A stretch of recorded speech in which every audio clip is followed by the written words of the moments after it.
हम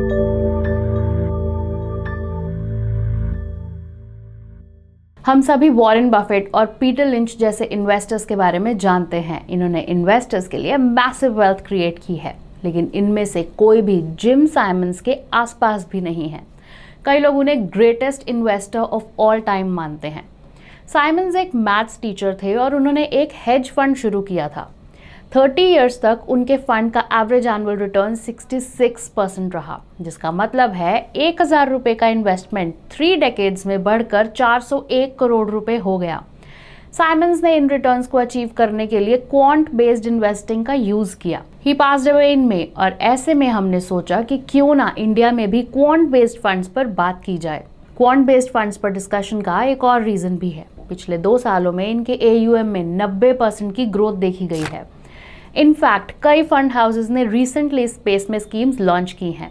for example Kotak mutual fund ने पिछले साल अगस्त में अपना क्वांट फंड लॉन्च किया था, जबकि मोतीलाल ओसवाल ने रिसेंटली अपनी क्वांट फंड स्कीम शुरू की है। फिलहाल आदित्य बिरला का भी एक ऑनगोइंग क्वांट फंड NFO है जो 24 जून को क्लोज होने जा रहा है। तो आइए इन फंड्स को एग्जामिन करके समझें कि वेयर दे स्टैंड टुडे। इस वीडियो में हम 3 इंपॉर्टेंट क्वेश्चंस को आंसर करेंगे। सबसे पहले हम जानेंगे कि क्वांट फंड्स कैसे इन्वेस्ट करते हैं, फिर हम देखेंगे कि ये फंड्स दूसरे एक्टिव फंड से किस तरह अलग है, एंड फाइनली हम इनका परफॉर्मेंस इवैल्यूएट करेंगे। अगर आप लार्ज और मिड कैप फंड्स में इन्वेस्ट करते हैं तो इस वीडियो की फाइंडिंग्स आपके लिए काफ़ी फायदेमंद हो सकती हैं, इसलिए वी रेकमेंड दैट आप इसे एंड तक देखें। तो आइए सबसे पहले इंडिया में डिफरेंट क्वांट फंड्स और उनकी इन्वेस्टमेंट स्ट्रैटेजीज को देखते हैं।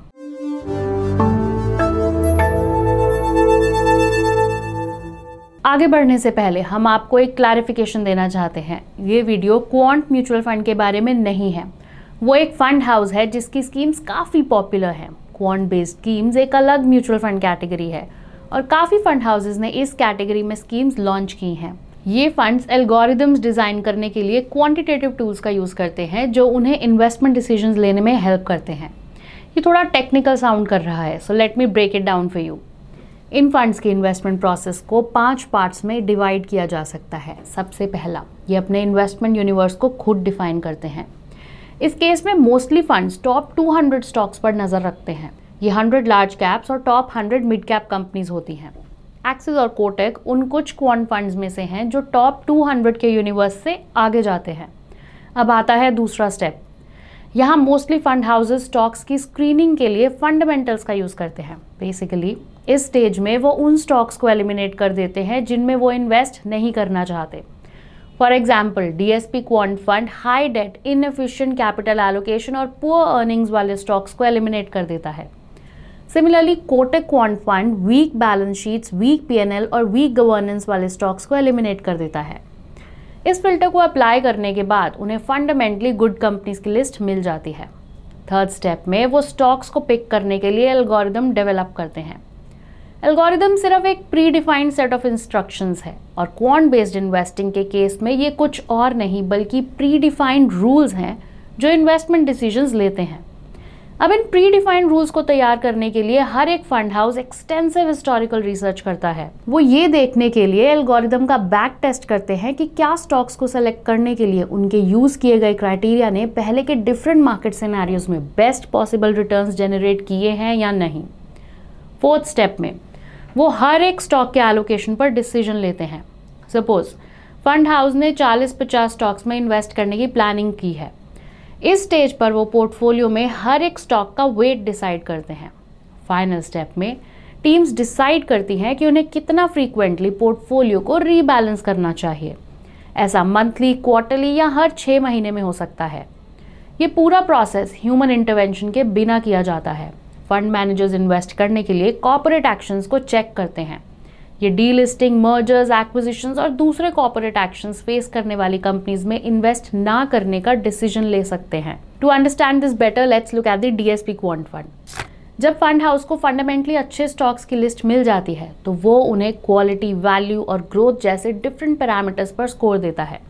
फिर फंड हाउस स्कोर को ऐड करता है और फाइनल सिलेक्शन के लिए इसे यूज करता है। नाउ कम्स द पार्ट जहां हर एक स्टॉक को वेट्स असाइन किए जाते हैं। DSP के केस में वेट्स असाइन करने और पोर्टफोलियो बनाने के लिए model, single stock exposure, sector exposure और लिक्विडिटी जैसे फैक्टर्स को कंसिडर किया जाता है। क्वांट फंड्स मोस्टली उसी मॉडल को फॉलो करते हैं जिसको अभी हमने डिस्कस किया है, हालांकि कुछ फंड हाउसेज यूनिक अप्रोचेस भी अपना रहे हैं। फॉर एग्जाम्पल आदित्य बिरला का नया क्वांट फंड। ये स्कीम अपने इन्वेस्टमेंट यूनिवर्स में टॉप 200 स्टॉक्स को कंसिडर नहीं करती। इसके बजाय फंड टॉप 15 फंड हाउसेस की ओर से होल्ड किए गए टॉप 75 लार्ज और मिड कैप स्टॉक्स को कंसिडर करता है। The idea is simple.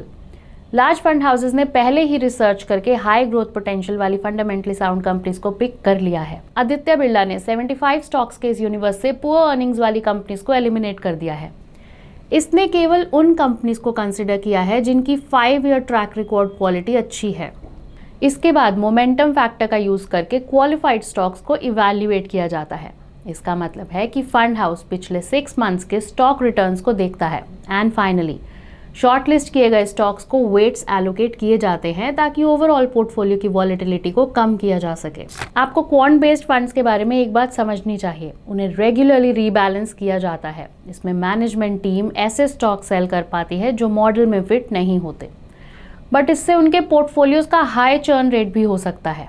For example Tata quant fund का पोर्टफोलियो टर्नओवर रेशियो 386 था। 100 के रेशो का मतलब है कि पिछले 1 साल में पूरे पोर्टफोलियो को बदल दिया गया है।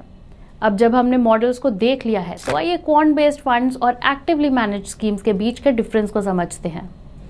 अगर आप इन्वेस्टमेंट प्रोसेस को देखें तो क्वांट फंड्स में ह्यूमन इंटरवेंशन बहुत कम होता है। इसमें मॉडल ही ज़्यादातर डिसीजंस लेता है and this is the key difference.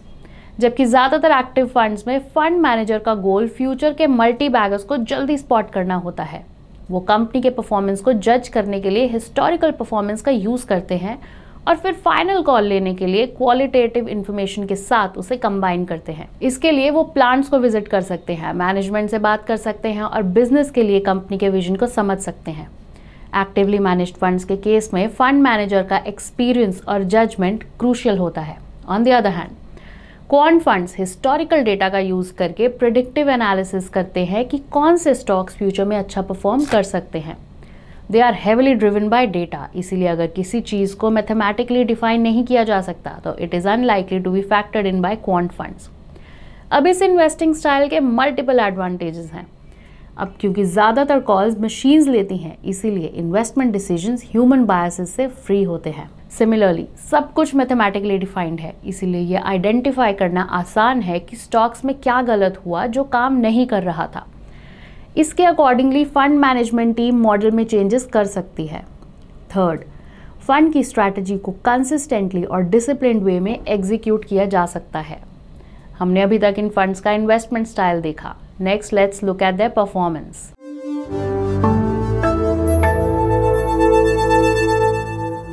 जब हमने एनालिसिस शुरू किया था तो हमारे सामने सबसे बड़ा चैलेंज इन फंड्स की लिमिटेड परफॉर्मेंस हिस्ट्री थी। 9 फंड्स में से सिर्फ 2 की परफॉर्मेंस हिस्ट्री 5 साल से ज़्यादा थी। इसलिए इस स्टडी में ज़्यादा फंड्स इंक्लूड करने के लिए हमने 3 साल के पीरियड में परफॉर्मेंस को देखा। इस तरह हम 6 स्कीम्स को इवैल्यूएट कर सकते हैं। भले ही इक्विटी फंड्स के एनालिसिस के लिए 3 साल काफ़ी नहीं है, but this was the best we had. Returns को इवैल्यूएट करने के लिए हमने SIP और रोलिंग रिटर्न्स देखे। आइए सबसे पहले SIP रिटर्न से शुरू करते हैं। पिछले 3 सालों में 6 क्वांट फंड्स का SIP रिटर्न एवरेज अराउंड 23.6% रहा। ये समझने के लिए कि क्वांट फंड्स का परफॉर्मेंस कितना अच्छा या बुरा रहा, हमने उसका कंपैरिजन डिफरेंट इंडाइसेस और एक्टिव फंड से किया। पैसिव ऑप्शंस के लिए हमने Nifty 200, Nifty 200 quality 30, Nifty 200 momentum 30 और लार्ज मिड कैप 250 इंडेक्स को देखा। एक्टिव फंड्स के लिए हमने लार्ज और मिड कैप फंड कैटेगरी को कंसिडर किया। हमने कंपैरिजन के लिए इन्हें इसलिए चुना क्योंकि इन इंडाइसेस का investment universe was similar to where quant funds invest. 4 में से 2 इंडाइसेस ने क्वांट फंड्स के कंपैरिजन में अंडर परफॉर्म किया। इनमें निफ्टी 200 इंडेक्स और निफ्टी 200 क्वालिटी 30 इंडेक्स शामिल हैं, जबकि दूसरे 2 इंडाइसेस और एक्टिवली मैनेज स्कीम्स ने क्वांट फंड्स के SIP रिटर्न से बेटर परफॉर्म किया। निफ्टी 200 मोमेंटम 30 इंडेक्स के कंपैरिजन में ये अंडर परफॉर्मेंस सिग्निफिकेंट था। मोमेंटम इंडेक्स ने 36.95% का रिटर्न जनरेट किया, जबकि क्वांट फंड्स का SIP रिटर्न 23.6% रहा। आइए अब रोलिंग रिटर्न्स देखते हैं। इस केस में हमने सबसे पहले जून 2021 और जून 2024 के बीच के 1.5 ईयर रिटर्न्स को देखा और फिर हमने मीडियन रिटर्न को कैलकुलेट किया। यहाँ 15.02% के मीडियन रिटर्न के साथ क्वांट फंड्स बेस्ट परफॉर्मर्स रहे। इसका मतलब ये है कि 50% केसेस में इन फंड्स का रिटर्न 15.02% से ज़्यादा था। लेकिन यहाँ मोमेंटम इंडेक्स का परफॉर्मेंस सरप्राइजिंग था। इंडेक्स का मीडियन रिटर्न 10.51% था। दिस मीन्स 50% मामलों में इंडेक्स ने 10.51% से कम का रिटर्न जनरेट किया। इसलिए भले ही मोमेंटम इंडेक्स ने अच्छा एसआईपी रिटर्न डिलीवर किया हो, लेकिन ये कंसिस्टेंट नहीं है। ये भी पॉसिबल है कि मोस्टली रिटर्न्स कम समय में आए हों। इससे पता चलता है कि ये इंडेक्स वॉलेटाइल है। चलिए अपनी फाइंडिंग्स को समराइज करते हैं। ओवरऑल क्वांट फंड्स का परफॉर्मेंस खराब नहीं रहा है। उनके एसआईपी रिटर्न निफ्टी 200 और निफ्टी 200 क्वालिटी 30 से बेटर थे और वो लार्ज मिड कैप 250 इंडेक्स और active large and mid cap funds के क्लोज थे। इवन तो जब हमने मीडियम रोलिंग रिटर्न्स को देखा तो Nifty 200 momentum 30 index SIP return में काफ़ी आगे था, लेकिन क्वांट फंड्स ने एक्चुअली बेटर परफॉर्म किया, which shows they are more consistent. आइए अब इवैल्यूएट करते हैं कि इन फंड्स ने वॉलेटिलिटी को कितनी बेहतर ढंग से मैनेज किया है। इसके लिए हमने स्टैंडर्ड डेविएशन मेट्रिक का यूज़ किया है। अगर आपको स्टैंडर्ड डेविएशन ज़्यादा टेक्निकल लगता है तो there is just one thing you should know. Lower standard deviation का मतलब है लोअर वॉलेटिलिटी, आसान शब्दों में कहें तो कम रिस्क। यहाँ क्वांट फंड्स तीसरे नंबर पर हैं। निफ्टी 200 और निफ्टी 200 क्वालिटी 30 इंडाइसेस की वॉलेटिलिटी क्वांट फंड्स के कंपैरिजन में कम थी।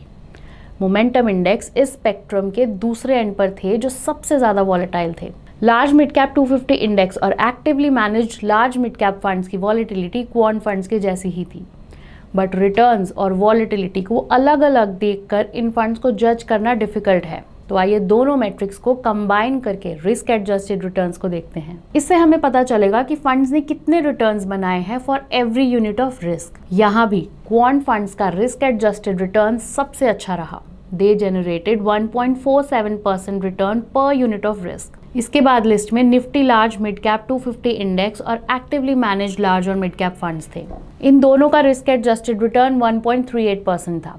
बाकी तीन investment options were at the bottom, जिनमें निफ्टी 200, निफ्टी 200 क्वालिटी 30 और निफ्टी 200 मोमेंटम 30 थे। इस एनालिसिस के बेसिस पर अगर आप ऐसी स्कीम में इंटरेस्टेड हैं जो आपको लार्ज और मिड कैप स्टॉक्स में इन्वेस्ट करने की अपॉर्चुनिटी दे, तो क्वांट फंड्स एक अच्छा ऑप्शन हो सकते हैं। अगर हम इस कैटेगरी के इंडिविजुअल फंड्स पर नज़र डालें तो टाटा क्वांट फंड का रिस्क एडजस्टेड रिटर्न बेस्ट है। निपॉन और आईसीआईसीआई क्वांट फंड्स का risk adjusted return respectively second और थर्ड रैंक पर है। हालांकि इनमें से ज़्यादातर फंड्स नए हैं, इसीलिए अगर आप इनमें इन्वेस्ट करने का डिसीजन लेते हैं तो ज़्यादा रिस्क ना लें। हर फंड यूनिक है, इसीलिए आपको ये भी समझना होगा कि वो कैसे इन्वेस्ट करते हैं। और अगर आप आदित्य बिरला क्वांट फंड के एनएफओ में इन्वेस्ट करना चाहते हैं तो आप ईटी मनी के ज़रिए ऐसा कर सकते हैं। इसी के साथ हम वीडियो के एंड पर आ गए हैं। आई होप ये एनालिसिस आपको इंसाइटफुल लगा होगा।